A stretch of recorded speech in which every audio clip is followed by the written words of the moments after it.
साथियों चुप रहो, सुनो सुनो, जो मैं बताऊंगा उसको आप चुप रह के सुनेंगे तो आपको समझ में आएगा ना। केवल चिल्लाने से लड़ाई नहीं जीती जा सकती। साथियों,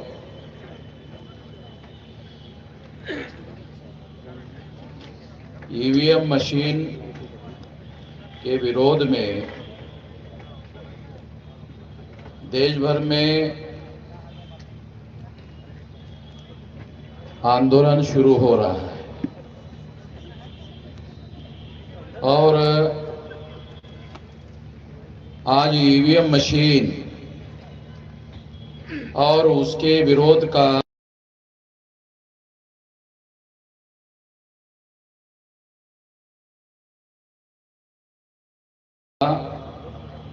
जो आंदोलन है वो एक नेशनल इशू हो गया है, राष्ट्रीय इशू हो गया है। और ये इशू आने वाले समय में, बहुत लंबा समय नहीं है चुनाव को, 2024 का चुनाव कुछ ही दिन में घोषित हो सकता है।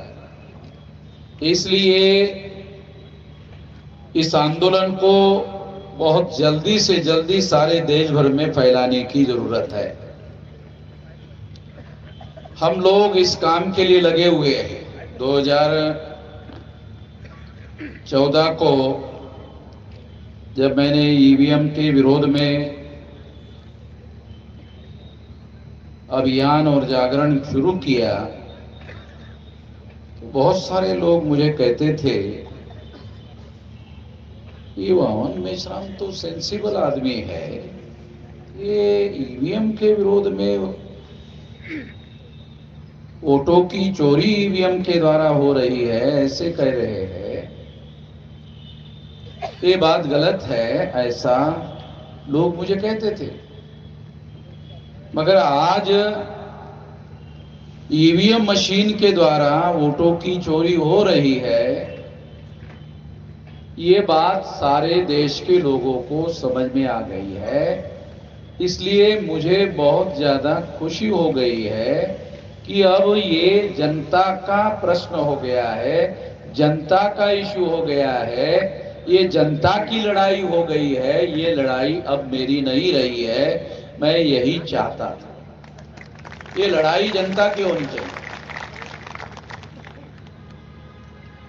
और उससे भी बड़ी खुशी की बात यह है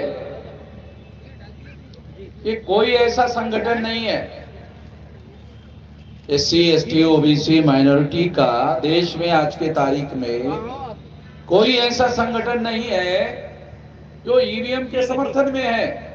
सारे के सारे लोग ईवीएम के विरोध में हैं। ये बात भी हम लोगों को ठीक से समझना होगा। दूसरी और एक बात, बहुत सारे लोग, एससी, एसटी, ओबीसी के बहुत सारे लोग बीजेपी को वोट देते हैं। वो लोग भी मेरे पास आते हैं जो बीजेपी को वोट देते हैं। वो मुझे कहते हैं कि हम भी ईवीएम के विरोध में। तो मैं उनको कहता हूं, मेरे पास आकर क्यों बोल रहे हो? अकेले में मेरे पास आकर क्यों बोल रहे हो? तुम जो विरोध कर रहे हो मुझे बता रहे हो, मुझे मालूम हो रहा है कि तुम विरोध कर रहे हो बीजेपी के अंदर समर्थन में, तो कम से कम सोशल मीडिया में लिखो। अखबार में अगर छपकर नहीं आता है,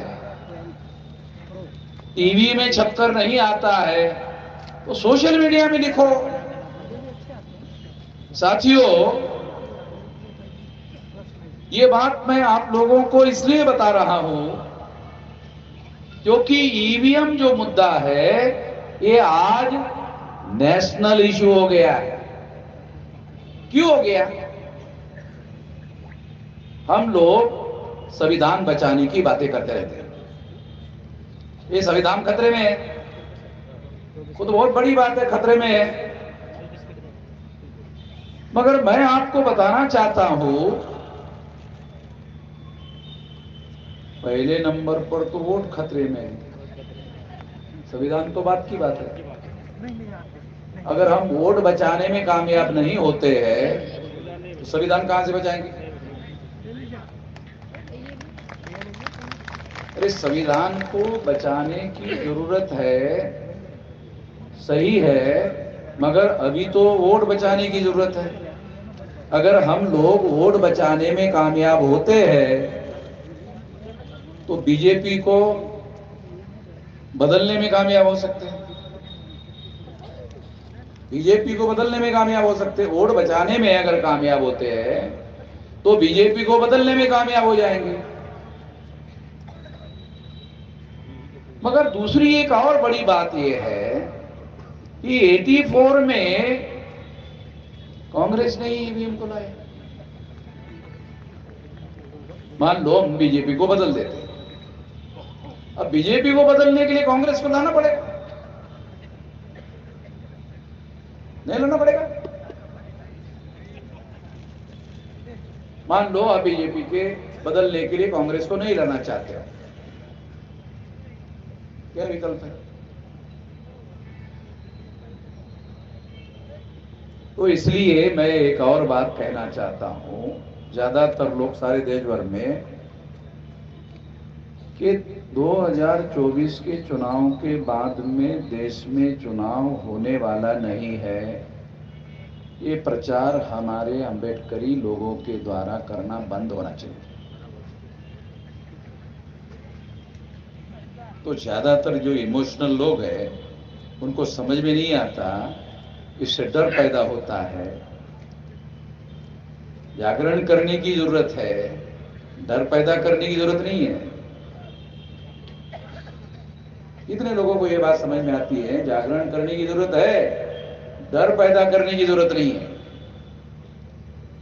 मान लो आप अपने प्रचार के द्वारा डर पैदा करते हो कि 2024 के चुनाव के बाद दोबारा चुनाव होने वाला ही नहीं है, तो डर पैदा करने वाली बातें हैं। नहीं सर, सिचुएशन वैसी है, डर पैदा नहीं कर रहे। सिचुएशन ही वैसी है, at present situation is like. हाँ, आपको ज्यादा समझ में आता है ना, मुझे तो समझ में आता नहीं है। नहीं, आपको तो ज्यादा समझ में आता है। आपको ज्यादा समझ में आता है। It is situation. अरे सुन ले भाई, सुन ले, सिचुएशन। मैं आपको ये कह रहा हूँ जरूरी है। हाँ, सुन ले ना, इसीलिए बोल रहा हूँ, सुन ले। मैं आपको कोई गलत बात नहीं बता रहा हूँ। आप मुझे नहीं, मैं भी गलत नहीं कर रहा। मैं ये बात कह, सुन ले तो सुन तो ले, तुमको भी अपनी बात कहने का अधिकार है। मैं अरे उठाओ मत, उसको रहन बैठने दो। मैं आपको ये कह रहा हूं कि 2024 के बाद चुनाव होने वाला ही नहीं है। बहुत गलत बात है, ऐसी बात कह के लोगों में डर पैदा मत करो। ऐसी बात जब ज्यादा से ज्यादा प्रचार में आती है, लोगों में डर पैदा होता है, और डर के आधार पर अगर वोट होगा, सही हो जाएगा, सही हो जाएगा। मुझे तो नहीं लगता सही हो जाएगा। जो लोग डर पैदा कर रहे हैं वो लोग तीसरी शक्ति का निर्माण होने से रोक रहे हैं। समझ में आता किसी को है? समझ में आता है? आ गया, चलो आ गया, एक आदमी को तो आ गया।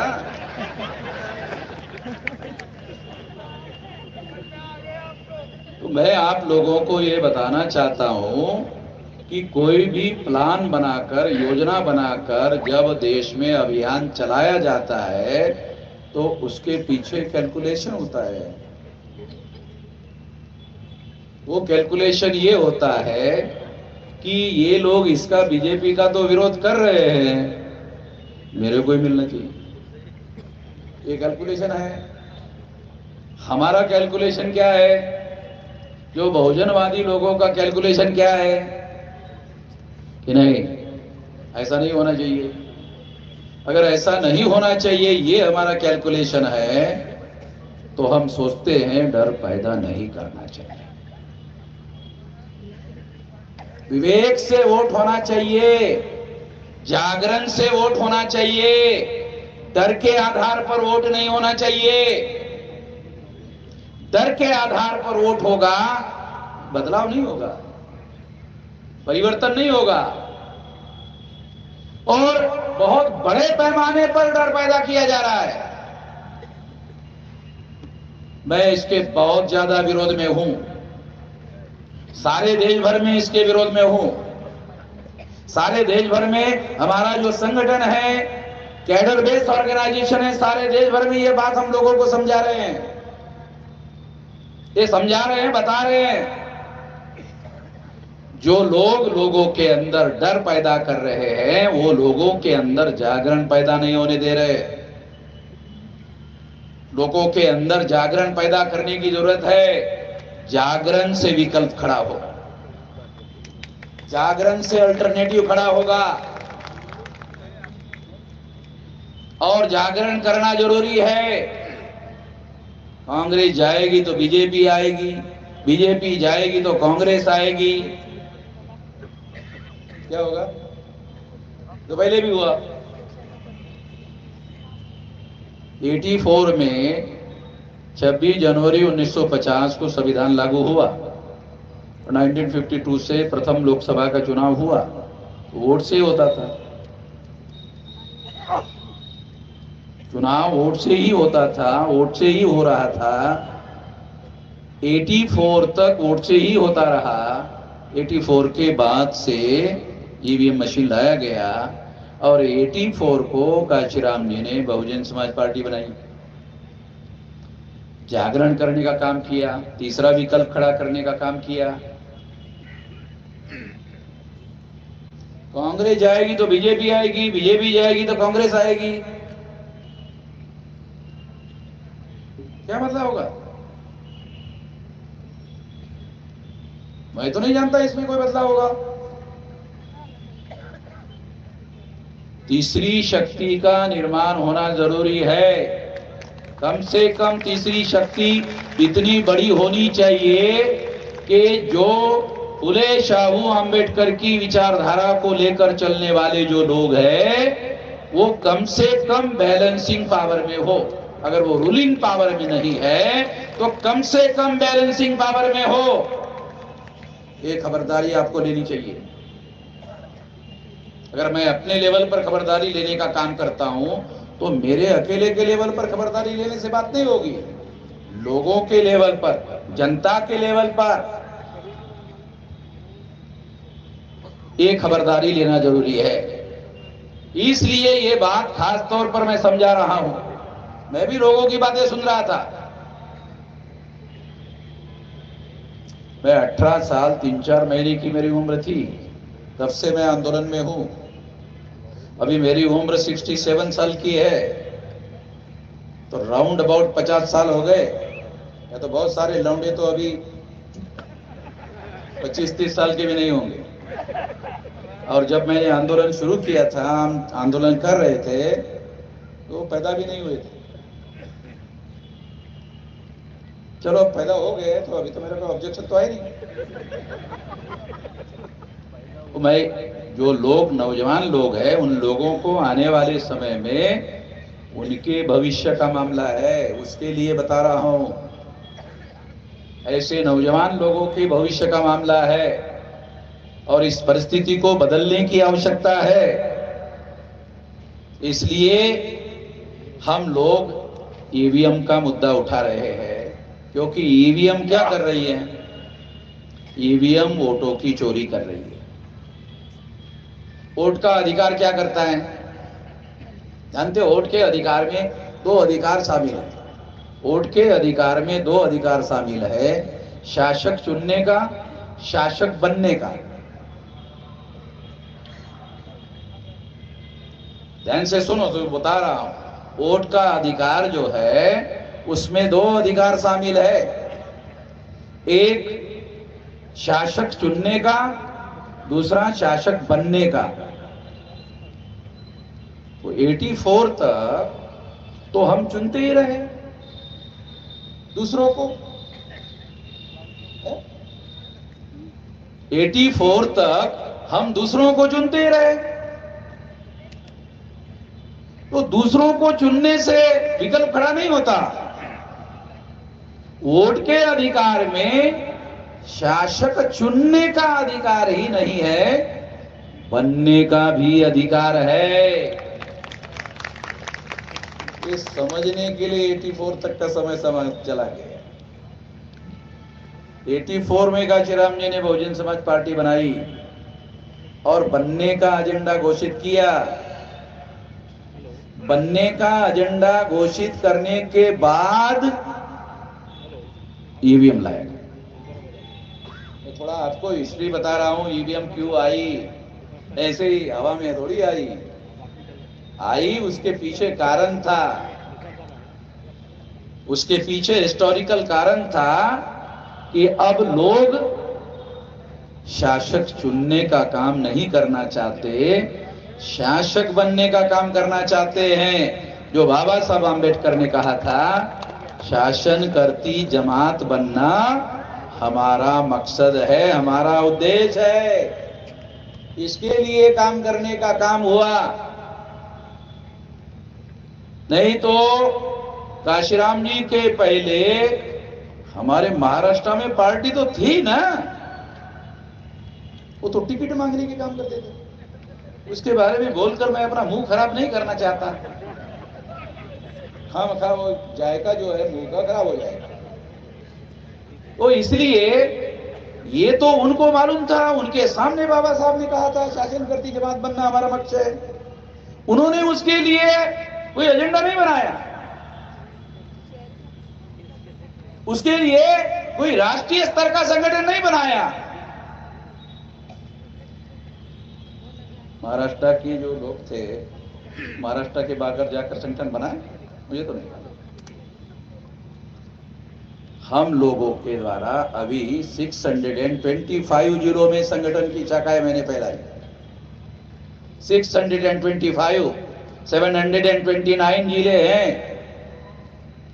नॉर्थ ईस्ट रीजन के 4 स्टेट अगर छोड़ दिए जाए तो 729 जिले हैं। उसमें से फुले शाहू आंबेडकर की विचारधारा को मानने वाले जो लोग हैं, एससी, एसटी, ओबीसी, कुछ लोग हमारे आंबेडकरी लोग ये भी कहते हैं, क्या कहते हैं, ओबीसी के बंधुओं, हम जागृत हो गए हैं, आप कुछ कर नहीं रहे हो। अरे तो आंबेडकरी लोगों का काम है भाई, ये काम तुम्हारा है, उनका नहीं है, तुम्हारा है। जिसको अकल आएगी वही ना अकल बांटेगा, जिसको समझदारी आई वही ना समझदारी बांटेगा, जिसको समझ में आएगा वही ना समझदार बनाएगा। कोई भी कैसे बनाएगा, वो अपने आप कैसे बनेगा। तो ये जो बातें हैं, ये जो अम्बेडकराइट लोगों का काम है, वो काम अम्बेडकराइट दूसरे लोगों के ऊपर नहीं छोड़ सकते। ये आप करो, अरे क्यों दूसरे क्यों करे, हम क्यों नहीं करें। ये बात काशीराम जी ने 84 से इस एजेंडे को बना के काम किया। ये करने की जरूरत है। इसलिए केवल दूसरे लोगों को कहने अरे तुम करो ये बात भी गलत है। नागपुर के जो लोग हैं, ये तो सारे देश के लोगों को, ये जो बहुजन है, बहुजन का क्या मतलब है? केवल अम्बेडकरी बहुजन होता है क्या है? अगर अम्बेडकरी ही बहुजन होता तो फिर अम्बेडकरी शब्द के लिए बहुजन दूसरा शब्द काय के लिए आया? अम्बेडकरी रहना चाहिए था, बहुजन काय के लिए लाया गया? बहुजन लाया गया, इसका मतलब यह है कि अम्बेडकरी से आगे अब इसको बढ़ोतरी करने की जरूरत है, बहुजन लोगों तक ले जाने की जरूरत है। शेड्यूल कास्ट के लोग 15%, शेड्यूल ट्राइब के लोग 7.5%, 22.5%, 52% लोग ओबीसी, कितने हो गए? 74.5%। 10-12% लोग अगर ये माइनॉरिटी मान लो, हो गए 85%। तो 85% की बात कांचीराम जी ने कही। ये काल्पनिक बातें नहीं बता रहा हूं।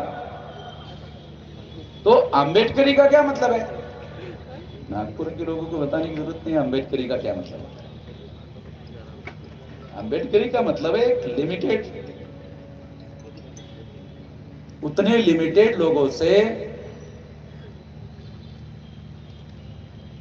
इंदिरा में चुनकर ला सकते, दूसरी छोड़ो है? बुरा लगेगा। इंदिरा में ला सकते? अरे जहां हमारी संख्या का अनुपात ज्यादा है वहां भी नहीं ला सकते। तो कोई कैलकुलेशन, कोई समझदारी की बात तो होनी चाहिए ना। जब हम समझदारी की बात करेंगे और बहुमत को जगाने की कोशिश करेंगे, उसके बाद बहुजन बनेगा। जो बहुमत वाले लोग हैं उसको जगाने का काम करके उसका जनमत बनाना पड़ेगा। वो जनमत जब आप बनाओगे उससे संगठित शक्ति का निर्माण होगा।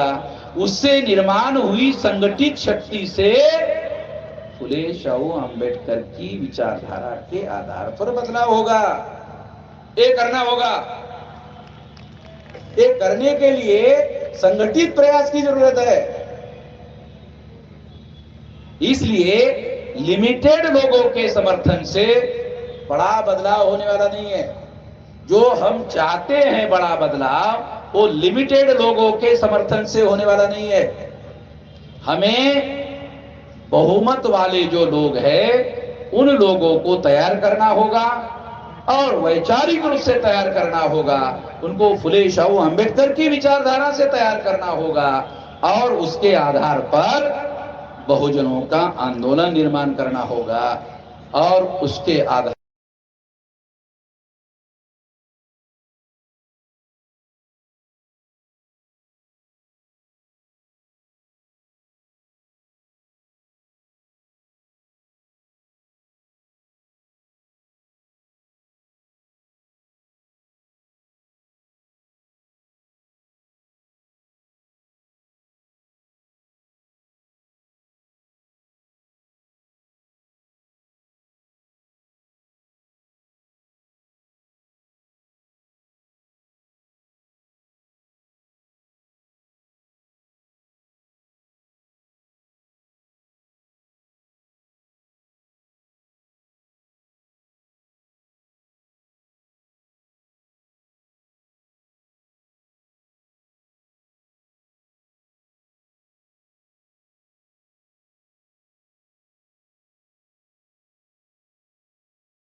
होगी।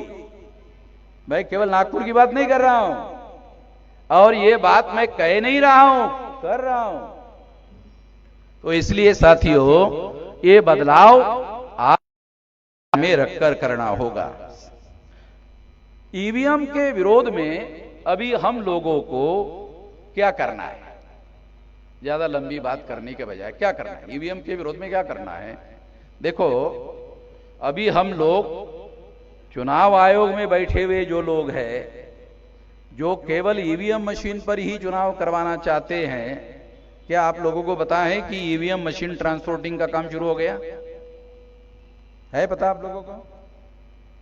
बैलेट पेपर जो है बैलेट पेपर जो होता है ना, वो तो कैंडिडेट, आखिरी कैंडिडेट होता है ना फॉर्म भरने वाला, उसके बाद प्रिंटिंग ऑर्डर होता है? समझ में आता है? जब कोई कैंडिडेट फॉर्म भरता है आखिरी, उसके बाद प्रिंटिंग होता है। ईवीएम ऐसे नहीं होता, वो 6 महीने पहले करना पड़ता है। ईवीएम मशीन रेडी हो गई, ट्रांसपोर्टिंग का काम चल रहा है। प्रोग्रामिंग जो है, उस समय इंजीनियर जाते हैं हर चुनाव क्षेत्र में, हर जगह, और फिर प्रोग्रामिंग वहां करते हैं। तो बैलेट पेपर जो है वो इस तरीके से काम करने के बाद में, विड्रॉल के बाद में, क्लियर लिस्ट होने के बाद में प्रिंट करके किया जा सकता है। उसकी छपाई अभी करने की जरूरत नहीं है, उस समय होगा। तो इसलिए मैं चुनाव आयोग हम लोग जगाने का काम कर, संविधान पर फेयर एंड ट्रांसपेरेंट चुनाव करने की जिम्मेदारी है चुनाव आयोग पर, और ट्रांसपेरेंट चुनाव फंडामेंटल राइट है। ये संवैधानिक अधिकार नहीं है, फंडामेंटल राइट है। हमारे लोगों को यह भी समझ में नहीं आता संवैधानिक अधिकार फंडामेंटल राइट में क्या फर्क है। ये फंडामेंटल राइट है, केवल संवैधानिक अधिकार नहीं है। जो है सुप्रीम कोर्ट भी उसका वायलेशन नहीं कर सकता, सरकार के पास तो उसका वायलेशन ही नहीं है। ये हमारा फंडामेंटल राइट है। चुनाव हम जिसको चुनना चाहते हैं उसी की सरकार होनी चाहिए, हम जिसको चुनना नहीं चाहते हैं उसकी सरकार नहीं होनी चाहिए। ये फंडामेंटल राइट है। अगर ये भी हम लोग बचाने में कामयाब नहीं होते हैं तो हम डींग हाँकने का काम करना बंद कर दे कि संविधान को बचाएंगे। अरे वोट को बचा ले भाई, पहले वोट को बचा ले, फिर बाद में संविधान को बचाने की बात कर ले। अगर हम वोट नहीं बचा पाएंगे तो संविधान कहां से बचा पाएंगे? अगर वोट बचा लेंगे तो बीजेपी को नीचे गिरा देंगे। बीजेपी वाले जो है, ये नरेंद्र मोदी को उन्होंने सामने किया। बीजेपी वाले, आरएसएस वाले, ये तो ब्राह्मण लोग हैं ना। ऐसा जब मैं बोलता हूं कुछ लोगों को यह भी अच्छा नहीं लगता, बुरा लगता है। अरे 3.5% है, ये 3.5% लोगों को ग्राम पंचायत में चुनाव जीत सकता है? पार्लियामेंट में चुनाव जीतने, अबे ग्राम पंचायत तो जितवा ले। मैं ऐसे कई गांव जानता हूं, आप लोग भी जानते होंगे, ब्राह्मण गांवों में ग्राम पंचायत का चुनाव ही नहीं लड़ते। गांव में देश का लड़ते।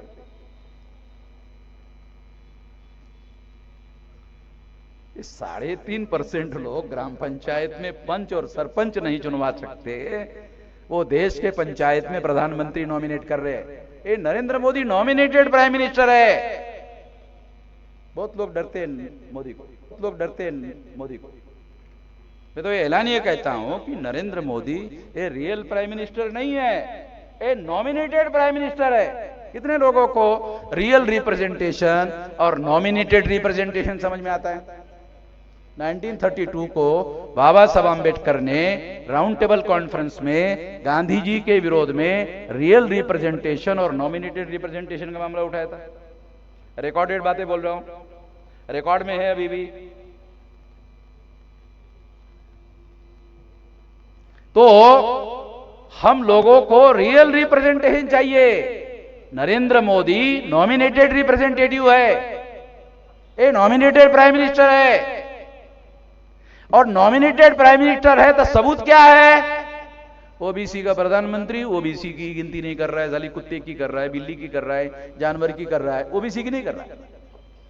और प्रचार क्या करते हैं? मैं ओबीसी का हूं, इसलिए मेरे को गाली देते हैं, ये करते हैं, वो करते हैं। अरे तू ओबीसी का है, ओबीसी की तो गिनती कर ले।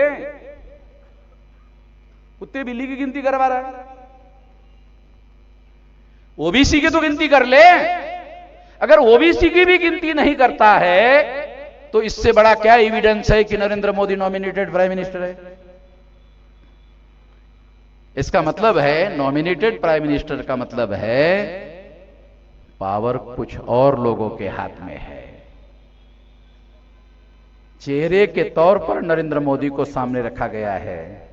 वो इसलिए सामने रखा गया है क्योंकि वो 52% लोगों का प्रतिनिधि है। ओबीसी का है, ओबीसी का है कहते रहता ना, तो ओबीसी को तो 52% लोग कहते हैं। तो आरएसएस के लोगों ने प्लान बनाकर, उनको मालूम है हम तो 3.5% लोग हैं, इसलिए 52% आदमी को सामने किया। ओबीसी की जाति आधारित गिनती का और उस मुद्दे पर कई बार मैंने भारत बंद करवाया, हमने कई बार इस इश्यू को उठाया। इसको काउंटर करने के लिए आरएसएस ने नरेंद्र मोदी को लाया। अब ओबीसी के आदमी को लगता है कि हमारा ओबीसी का आदमी प्रधानमंत्री हो गया, अब गिनती की क्या है? ये राजनीति समझने की जरूरत है, ये राजनीति समझने की जरूरत है। तो इसलिए साथियों, इस देश में हम लोगों को जगाने की, सही तरीके से जगाने की, लोगों को तैयार करने की, और उन सिद्धांतों को जो नॉमिनेटेड रिप्रेजेंटेशन है और रियल रिप्रेजेंटेशन है, इसको हमें समझने की जरूरत है। ये बाबा साहब आम्बेडकर ने 1932 को इस मुद्दे को उठाया था, और इसीलिए गांधी जी ने आमरण अनशन करके 17 अगस्त 1932 को जो सेपरेट इलेक्टोरेट का अधिकार बाबा साहब आम्बेडकर ने हासिल किया था, उसके विरोध में गांधी जी के द्वारा आमरण अनशन करवाया गया था। और उस आमरण अनशन के द्वारा सेपरेट इलेक्टोरेट का अधिकार समाप्त हुआ, समाप्त किया गया। अगर नहीं किया गया होता तो 131 मेंबर पार्लियामेंट शेड्यूल कास्ट और शेड्यूल ट्राइब के होते, लड़ने वाले, झगड़ने वाले होते। और अगर ऐसा होते तो ओबीसी की जातियां आधारित गिनती कब की हो गई होती? ओबीसी वालों को गांधी जी की जय, गांधी जी की जय, गांधी जी की जय कहने की कोई जरूरत नहीं थी। अरे वो गांधी जी महाराष्ट्र में आकर खुद कहा, मैं वास्तविक महात्मा नहीं हूं, ज्योतिराव फुले है। गांधी जी ने कहा था, मैं वास्तविक नहीं हूं। ईमानदार आदमी था गांधी जी, चाहे कुछ भी हो, मगर गांधी जी ईमानदार था, कम से कम इतने मुद्दे पर तो ईमानदार था। उसने कहा नहीं, ज्योतिराव फुले वास्तविक महात्मा है। तो मैं आप लोगों को ये बताना चाहता हूं, कहना चाहता हूं कि ये लड़ाई हम लोगों को, बहुसंख्य लोगों को तैयार करके लड़ी जा सकती है, जीती जा सकती है। उसकी रणनीति हमारे पास होनी चाहिए, उसकी प्लानिंग हमारे पास होनी चाहिए, रणनीति हमारे पास होनी चाहिए। केवल भाषण करने से नहीं होगा, संगठित शक्ति चाहिए। इसलिए साथियों, ईवीएम मशीन को हम लोगों को बदलना है, तो बदलने के लिए अभी हमारे पास चुनाव घोषित नहीं हुआ। जब वोट पड़ेंगे उसके पहले तक हम लोगों को ईवीएम फोड़ने के लिए देश भर में कमेटियां बनाना होगा।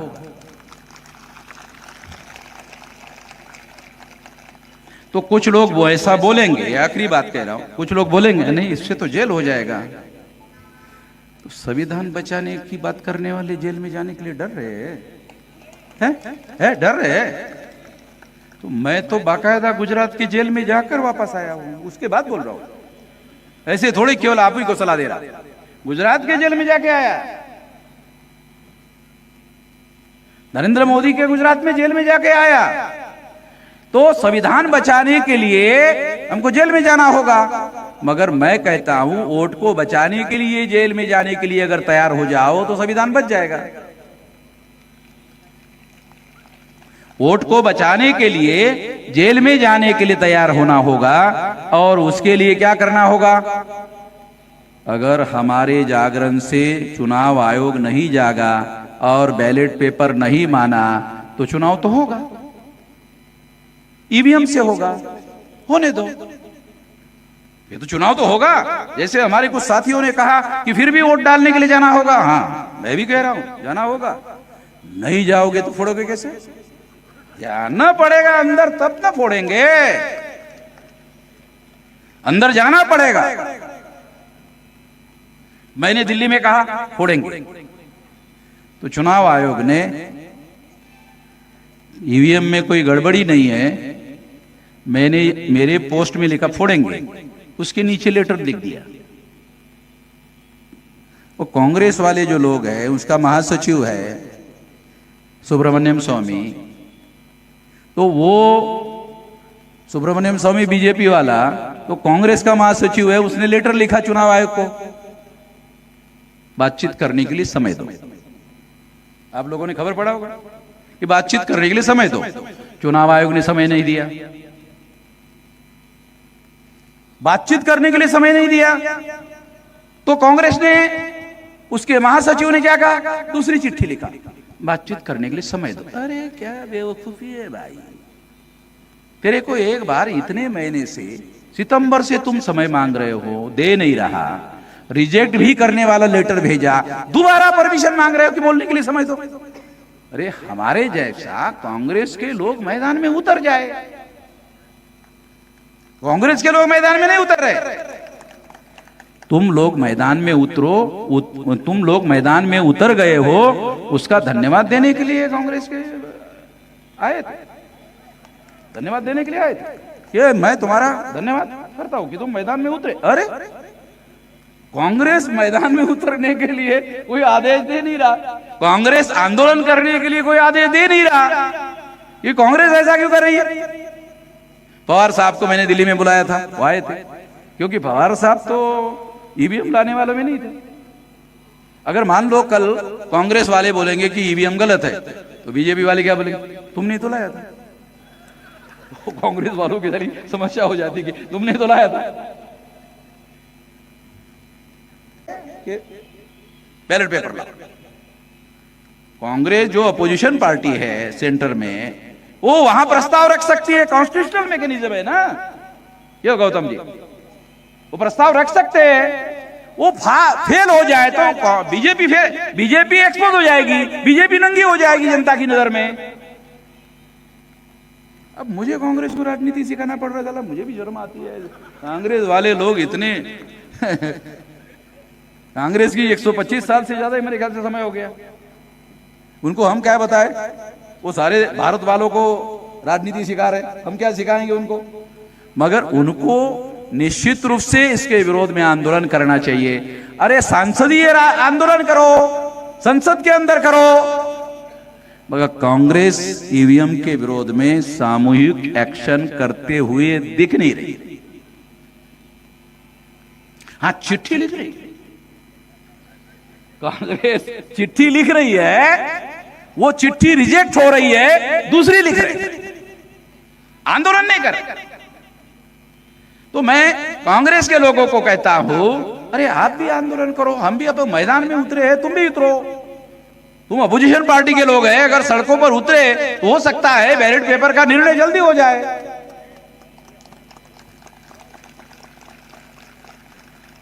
ऐसा हो सकता है, ऐसा मेरा मानना है। अगर कांग्रेस के लोग मैदान में उतरे तो जल्दी फैसला हो सकता है, क्योंकि जो इंडिया गठबंधन है, वो इंडिया गठबंधन में अभी कम से कम 26 पार्टी के लोग हैं। अभी आने वाले समय में हो सकता है और बढ़ जाए। तो ये 26 पार्टी के लोग जो है, अगर ये मिलकर बैलेट पेपर की मांग करना शुरू कर दे, सड़कों पर उतरने का काम करे, अरे कुछ नहीं तो संसद से राष्ट्रपति भवन तक चलते जाए, इतना आसान का मतलब एक संसद की वहां इकट्ठा हो जाए, वहां चलते हुए जाए। अब इतना भी नहीं चल सकते,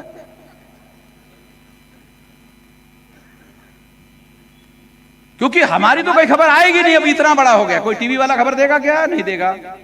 अबे हमको टीवी वाले की आदत भी होगी, खाली उनके खबर पर हम निर्भर ही नहीं है, ये इतने सारे हो गए टीवी वाले। अब सोशल मीडिया दुनिया में पहले नंबर का मीडिया हो गया है। अब वो मीडिया पहले नंबर का नहीं रहा है, अब तो सोशल मीडिया पहले नंबर का हो गया है। तो करोड़ों लोगों तक सोशल मीडिया में खबर जा रही है, सारे देश भर में खबर जा रही है। इसीलिए अभी हमारे साथी ने कहा कि बैन लगाया, यहां से वो बाहर जा ही नहीं रही है। ठीक है, रिकॉर्ड करके रखो, कल दिखा जाएगा, तरीका है भाई। मैं भी सोशल मीडिया का, हमारा करोड़ों लोगों का नेटवर्क है, जो आज हम रिकॉर्ड करके रखते हैं, कल दिखाते हैं। चलो आज नहीं दिखाए, कल दिखा ही जाएगा। अरे कोंबडी किती झाकून ठेवली तर सूर्य उगवायचं राहते काय? सूर्य तर तरी पण उगवतेच ना। तो इसलिए साथियों, मैं आखिरी बात कहकर अपनी बात समाप्त करना चाहता हूं कि हमें ईवीएम फोड़ने के लिए बूथ लेवल की कमेटियां बनानी चाहिए और राउंड अबाउट 13 लाख से 15 लाख तक बूथ होने की संभावना है सारे देश भर। तो यदि जिले के लोग निर्धारित कर ले, 1 महीने में आपके जिले में जितने बूथ है वो सारे बूथ लेवल पर कमेटियां निर्धारित हो सकती है। अगर सारे बूथ लेवल पर आप कमेटियां बना लेते हो तो आप ईवीएम फोड़ने के लिए वहां तैयार रहोगे। तो एक आदमी जाके फोड़ेगा तो चुनाव आयोग दूसरी मशीन लगाएगा, तो इसलिए 5 आदमी कम से कम कमेटी में होनी चाहिए। अगर 5 बार फोड़ना पड़े तो 5 बार फोड़े।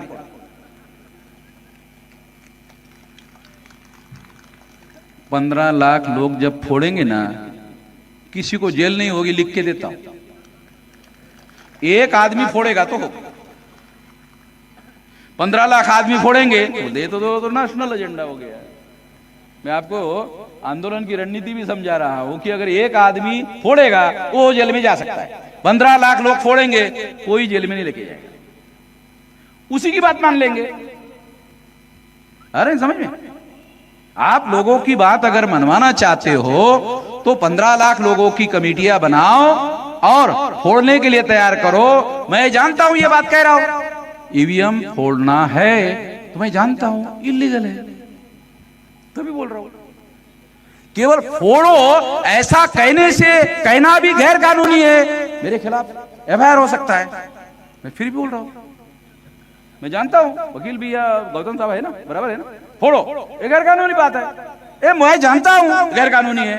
अरे मैं संविधान को बचाने के लिए इतना भी काम ना करूं तो मुझे तो जेल में जाने के लिए तैयार हूं मैं तो मैं आपको जेल में जाने के लिए कह रहा हूं, सलाह दे रहा हूं, पहले मैं ही जाने के लिए तैयार हूं, मैं ही जाने के लिए तैयार हूं।